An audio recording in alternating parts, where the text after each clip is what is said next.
आप देख रहे हैं आजाद बोल इंडिया का हेडलाइंस शो। आज है 3 जनवरी 2026। मैं हूं आदिल खान आजाद। दुनिया के सबसे बड़े अखबारों और पोर्टल से चुनी गई कुछ बड़ी खबरों को आपके सामने रखेंगे जिन्होंने आज सुर्खियां बटोरी। इस शो में आज आप देखेंगे वेनेजुएला में आखिर छिड़ गई जंग, अमेरिका के हमले शुरू, कारकस और आसपास हुए बड़े धमाके, नेशनल इमरजेंसी लागू, यमन में हदरामौत की मुकल्ला सिटी में firing, Saudi supported forces versus UAE backed STC की लड़ाई तेज, गजा में सीज फायर के बावजूद फायरिंग, शुजाइया और खान यूनिस में गोलीबाजी और शेलिंग की खबर, ईरान के प्रोटेस्ट बने खूरेजी और आगजनी का सेंटर, कोम शहर में ग्रेनेड हमला, एहतजाजों में अब तक 10 लोगों की मौत, और आजाद बोल इंडिया के नाम से लोगों को बहकाने वालों की जल्द आएगी शामत। आखिर में एक पैगाम इस चोर राजपूत के नाम। आजाद बोल इंडिया के सिर्फ 2 चैनल, एक आजाद बोल इंडिया और दूसरा दुनिया टुडे, बाकी सब फ्रॉड और फेक। शुरुआत करते हैं शो की। वेनेजुएला में भी आखिरकार हमले शुरू हो ही गए। वेनेजुएला में हालात तेजी से बेकाबू होते जा रहे हैं। राजधानी काराकस दहाड़ उठी है। शहर में कम से कम 7 जोरदार धमाके हुए हैं। आसमान में नीचे उड़ान भर रहे फाइटर जेट्स देखे गए हैं। वेनेजुएला की हुकूमत का सीधा इल्जाम है कि ये एयर स्ट्राइक्स अमेरिका ने की हैं। सरकारी बयान में कहा गया कि हमले सिर्फ काराकस तक महदूद नहीं रहे। मिरांडा, अरागुआ और ला गुएरा स्टेट्स में भी सिविलियन और मिलिट्री इंस्टॉलेशंस को निशाना बनाया गया। इनमें कितना जानी माली नुकसान हुआ है अभी तक कुछ सामने नहीं आ पाया है, लेकिन वेनेजुएला में हालात बेहद खराब हैं। मादुरो की हुकूमत ने इसे खुली मिलिट्री एग्रेशन बताया है। वेनेजुएला का कहना है कि अमेरिका का मकसद साफ है, वेनेजुएला के तेल और मिनरल रिसोर्सेज पर कब्जा करना। लेकिन वेनेजुएला की हुकूमत ने यह भी साफ कहा कि ये कोशिश कामयाब नहीं होगी। धमाकों के बाद वेनेजुएला की कैपिटल काराकस में कई इलाकों से धुएं के गुबार उठते देखे गए। एक के बाद एक कई एयर स्ट्राइक्स हुई। शहर में डर और अफरा तफरी का माहौल है। वेनेजुएला के प्रेसिडेंट निकोलस मादुरो ने पूरे मुल्क में नेशनल इमरजेंसी लागू कर दी है। सिक्योरिटी फोर्सेस हाई अलर्ट पर हैं। टेंशन अपने उरूज पर है और काराकस चल रहा है। लैटिन अमेरिका एक नए बड़े टकराव की तरफ बढ़ता दिख रहा है। इसी जमीन से जुड़ी एक दूसरी खबर सुन लीजिए। वेनेजुएला पर हमले को लेकर अब सीधा यूएस कंफर्मेशन सामने आ गया है, अमेरिका का कंफर्मेशन। रॉयटर्स से बात करते हुए एक अमेरिकन ऑफिशियल ने माना है कि अमेरिका ने वेनेजुएला के अंदर एयर स्ट्राइक्स की हैं। हालांकि ऑफिशियल ने नाम बताने से इनकार कर दिया और हमलों की डिटेल्स देने से भी बचा है। लेकिन इतना तो साफ हो गया है दोस्तों कि जो धमाके काराकस में गूंजे, जो धुआं आसमान में दिखा, वो सिर्फ इल्जाम नहीं थे। स्ट्राइक्स की बात अब खुद अमेरिका की तरफ से मानी जा रही है।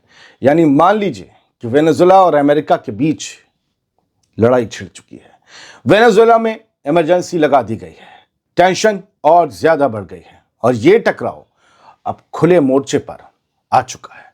जो डोनाल्ड ट्रंप चाहते थे कि अब वो हो जाएगा, मादुरो को हुकूमत से बेदखल करके अपनी मर्जी का कोई शख्स गद्दी पर बैठा दिया जाएगा। हालांकि ड्रग्स कार्टेल का बहाना है, लेकिन कहते हैं ये असली जंग तेल की है, मिनरल्स की है। बात यमन की, जहां से एक और खतरनाक ग्राउंड अपडेट सामने आ रही है। यमन के हदरामौत सूबे की कैपिटल मुकल्ला सिटी में जबरदस्त फायरिंग की आवाजें सुनी गई हैं। रिपोर्ट्स के मुताबिक शहर के अलग अलग इलाकों में फायरिंग हो रही है और हालात बेहद कशीदा बने हुए हैं। ये भिड़ंत सऊदी अरब के सपोर्ट वाली फोर्सेस और यूएई की हिमायत वाले सेपरेटिस्ट ग्रुप, अलगाववादी ग्रुप एसटीसी के बीच हो रही है।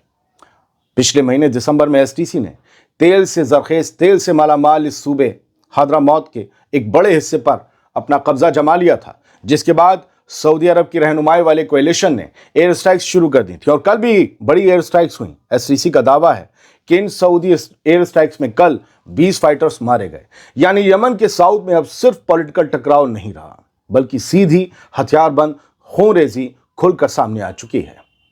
फिलहाल तो ताज़ा अपडेट्स के मुताबिक यही मालूम पड़ता है कि मुकल्ला शहर इस वक्त एक बड़ी जंग का फ्लैश पॉइंट बनता जा रहा है। यमन से एक और बड़ी ग्राउंड अपडेट सामने आ रही है। यमन के हदरामौत प्रोविंस में हालात तेजी से बदल रहे हैं। होमलैंड शील्ड फोर्सेस ने सेयून सिटी पर पूरा कंट्रोल कर लिया है, जबकि एसटीसी की फोर्सेस को वहां से पीछे हटना पड़ा है, भागना पड़ा है। हदरामौत के गवर्नर सालेम अल खुनशाबी ने ऐलान किया है कि सेयून शहर अब पूरी तरह से सिक्योर है।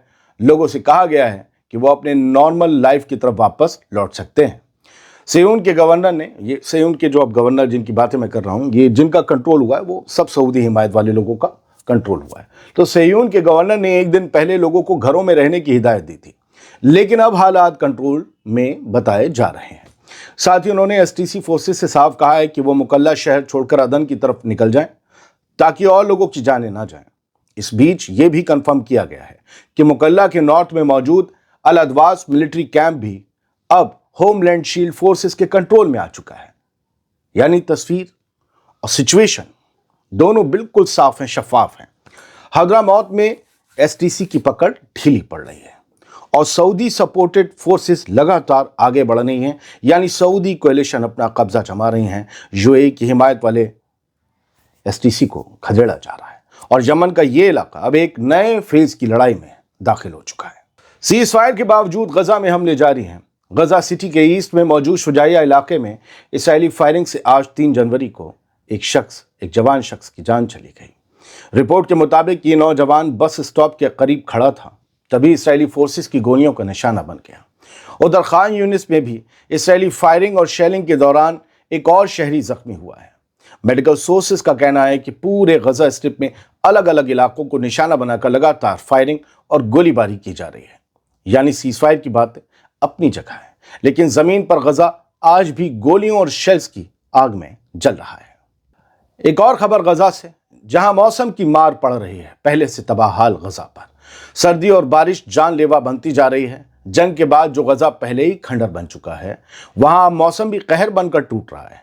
बेघर खानदान, टूटी हुई छतें, खेमों में रहते लोग और खुले आसमान के नीचे जिंदगी गुजारने वाले हजारों अफराद के लिए आने वाले दिन और भी मुश्किल होने वाले हैं। सर्द हवाएं, बारिश और तेज मौसम और तूफान जैसी, यूं कहिए कि आंधियां तूफान, ये गजा की रोजमर्रा जिंदगी को और ज्यादा अजियतनाक बना सकते हैं आने वाले दिनों में। ये मौसम महकमे का अलर्ट है। फलस्तीनी महकमा मौसमियात के मुताबिक आज मौसम बहुत सर्द रहेगा। ठंडी हवाएं चलेंगी, बहुत तेज, खेमों को चीर देंगी। शाम और रात के वक्त सर्दी और बढ़ जाएगी और मौसम सख्त सर्द महसूस होगा। कल भी ठंड और बढ़ सकती है। मैं मौसम की जानकारी नहीं दे रहा, मैं गजा के हालात बता रहा हूं आपको। ऐसे हालात में गजा के लिए ये दिन इंतहाई खतरनाक साबित हो सकते हैं, जहां ना कोई सही पनाहगाह है, ना कोई ईंधन है, ना गर्म कपड़े हैं, ना ही बुनियादी सहूलतें। मौसम की ये सख्ती पहले से ही जख्मी आबादी के लिए अब एक और कड़ा इम्तिहान बन चुकी है। अब 2 अहम खबरें ईरान से पहली खबर जो सामने आई वो खतरनाक है। मुल्क की कमजोर इकनॉमी के खिलाफ लोग आज फिर सड़कों पर उतर आए हैं और अब तक कम से कम 10 लोग मारे गए हैं। ये खबर है अब तक शुरुआत से। कोम शहर जो ईरान के बड़े शिया सेमिनारियों का घर है, वहां कल रात एक ग्रेनेड फटा और एक आदमी की मौत हो गई। ईरान के अखबारों ने अपने सिक्योरिटी जराये के हवाले से लिखा कि मारा गया आदमी उस ग्रेनेड को शहर में लोगों पर फेंकने के लिए ले जा रहा था। कोम शहर कैपिटल तेहरान से करीब 130 किलोमीटर साउथ में बसा है। बड़ा तारीखी शहर है और मजहब के एतबार से बड़ा शहर है, मजहबी नजरिए से। सोशल मीडिया और ऑनलाइन वीडियो में दिख रहा है कि कोम की सड़कों पर आग लगी हुई है और रात भर लोग डर के साए में रहे। बड़ा हंगामा मच रहा है। जो लोग गिरती हुई इकनॉमी, अपने जेब के नुकसान की वजह से सड़कों पर उतरे थे, वो मुल्क का और नुकसान कर रहे हैं। पता नहीं क्या पाएंगे। और कमाल ये है कि हमारे यहाँ की चिरकुट मंडली ये कह रही है कि खामनेई गए, ईरान का निज़ाम सरकार गया, और यही लोग किसान आंदोलन के वक्त या सीएए के प्रोटेस्ट के वक्त मुसलमानों को, सिखों को आतंकवादी, दहशतगर्द, उग्रवादी, एंटी नेशनलिस्ट बता देते थे। वो कहते थे इन्हें मारो, और आज वही लोग इन प्रोटेस्टर्स के साथ खड़े हैं और ईरान की हुकूमत के खिलाफ। क्यों? क्योंकि इन्हें लगता है कि इससे इसराइल को फायदा होगा और ये इसराइल को यहां बैठकर अपना बाप मानते हैं। खुला कह रहा हूं, बुरा लग रहा है तो मैं बुरा लगाने के लिए ही बोला यार। बढ़ते हैं आगे। ईरान की इस्लामिक रेवोल्यूशनरी गार्ड्स यानी IRGC ने लेफ्टिनेंट जनरल कासिम सुलेमानी की शहादत की सालगिरह पर एक बड़ा बयान जारी किया है। बयान में उन्होंने अमेरिका के सदर के हालिया दखल अंदाजी वाले बयान को खिसियाहट की नज़र से बाहर निकला हुआ बयान बताया। कहा कि खिसिया रहे हैं, कुछ कर नहीं पा रहे हैं, इसलिए ऐसी हमले करेंगे बोल रहे हैं। IRGC के बयान में कहा गया कि ईरानी कौम और उसके नौजवानों ने 12 दिन की जंग में जो रेजिस्टेंस दिखाई, उसने दुश्मन को समझा दिया कि ईरान सुलेमानियों से भरा हुआ है। जो लोग खबर देखने आए थे उनके लिए खबरें यहाँ खत्म हुई। अब अपने डेडिकेटेड व्यूअर्स से खास बात, क्योंकि आज मुझसे एक सवाल पूछा गया था। प्रखर राजपूत ये क्रिएटिविटी चोर है। हमारे चैनल से ऐसे कम अकल लोगों का कोई वास्ता नहीं है, न कभी रहा है। ये स्टार्टिंग से ही हमारा थंबनेल स्टाइल कॉपी करता आ रहा। मैंने कहा चल छोड़, दुकान चल रही, चलाने दे। और आजकल ये अपने वीडियोस में हमारे चैनल का नाम डालकर हमारे व्यूअर्स को गुमराह और कर रहा है और गफलत में डाल रहा है। अब ये बर्दाश्त नहीं होगा। इससे होता ये है नाम डालने से कि लोग आजाद बोल इंडिया टाइप करते हैं तो इस चोर का चैनल भी शो होता है। ये हमारे नाम का हैशटैग भी यूज कर रहा है। बताओ, अपने ऊपर कोई एतबार ही नहीं। मुझे डर है कि कहीं ये सन ऑफ की जगह भी आजाद बोल इंडिया या आदिल खान आजाद ना लिखने लगे। हो सकता है आप में से कुछ लोगों ने आज जब इसकी शिकायत की तो मुझे इस फ्रॉड पर ये कुछ मिनट्स अपने वेस्ट करने पड़े, वरना मैं इसे तवज्जो नहीं देता। अब ये बेशर्मी से खुद को डिफेंड करेगा, मगर आप बस इससे यही पूछते रहना कि तू आजाद बोल इंडिया का नाम अपने टाइटल में क्यों यूज करता है, अपना क्यों नहीं करता। कल एक में किया था, तेरा चला ही नहीं। हमेशा से महीनों से कर रहा हमारा नाम।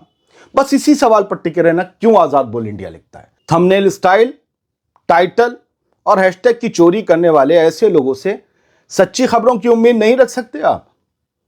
मैं आपको एक किस्सा बताऊं, ज़कात हड़पने के मामले में भी ऐसे ही गैंग्स और ऐसे ही सिंडिकेट्स काम कर रहे हैं, नाम और पहचान बदलकर। जिससे होता यह है कि जिनका ज़कात पर असली हक है वो ऐसे बहरूपियों की वजह से ज़कात से महरूम रह जाते हैं। इनसे होशियार रही है। और प्रखर राजपूत, मेरे नाम से चल रही तुम्हारी रोजी रोटी मैं खत्म नहीं करना चाहता, लेकिन तुम्हारे पास 48 घंटे हैं। अपने हर वीडियो से मेरी कॉपी की गई हर चीज को हटाओ, मेरी पहचान को हटा दो, वरना मेरे डेडिकेटेड व्यूअर्स इतने हैं कि अगर एक बार भी मैंने इनसे अपील कर दी तो तुम्हारे खिलाफ इतनी कंप्लेंट डालेंगे कि YouTube 2 दिन में तुम्हारा चैनल बंद कर देगा। ये मैं नहीं चाहता। तुमने यहां तक दुकान खड़ी कर ली मेरे सहारे, खुश रहो। सच्चाई की बातें करते हो तो पहले चोरी बंद करो। ये लास्ट वार्निंग है। मेरी कभी तुम्हें कोई इजाजत नहीं थी, ना मेरी तुमसे कभी कोई बात हुई। ये शख्स मेरे साथ ना कभी काम किया, ना मैं इसे देखा हूं, ना मैं जानता हूं, ना जानना चाहता हूं। क्यों हुआ ये आज इसका जिक्र क्यों किया मैंने? इसे प्रखर खुश हो तो मैंने अपनी हेडलाइंस में जगह दे दी। और अगर मैं कुछ नहीं तो कॉपी क्यों कर रहा हो? पड़ोसी का नाम लिखो, अपना नाम लिखो। और ये हिस्सा इस वीडियो का मैं पिन करूंगा अपने YouTube चैनल पर, ताकि दुनिया जब भी मेरे चैनल पर आए देख ले कि ये आदमी फ्रॉड है, और लिखूंगा ये फ्रॉड है अगर तुमने 48 घंटे में मेरी कही हुई बात नहीं मानी। आज ये कमेंट आया और मैंने इसे मॉर्निंग शो में पिन किया है, जाकर पढ़ लीजिए। IQ हिरानी 861 नाम की यूजर्स ने पूछा मुझसे, यूजर ने, आपने जवाब नहीं दिया। सवाल था, आजाद बोल इंडिया का हवाला प्रखर राजपूत के न्यूज में क्यों दिया जाता है? क्या ये आपका उनसे कोलैबोरेशन है? मैं बहुत दिन से इग्नोर मार रहा था। मैंने YouTube से के थ्रू कुछ वीडियोस मैंने हटवाया। मैंने कहा चल इसकी जो है दुकान चलती रहे। स्ट्राइक नहीं मारी, ऑप्शन नहीं दिया, लेकिन ये सुधरा नहीं। पिछला एक चैनल भी इसका बंद हुआ था ऐसी हरकतों की वजह से, और ये तब भी नहीं समझ रहा। सच्चाई की बातें करता, पोस्ट देखो जाकर, और चोरी नाम दूसरों का। ये सच्चाई है तुम्हारी? ये एथिक्स एंड जर्नलिज्म के? बताओ लोगों को क्यों मेरा नाम यूज कर रहे थे, बताओ। ये कमेंट जब आज मुझे आया तो मुझे लोगों को बताना लाजमी हुआ कि ये फ्रॉड है, चोर है क्रिएटिविटी का। इससे होशियार रहिए। प्रखर 48 आवर्स टिकटॉक।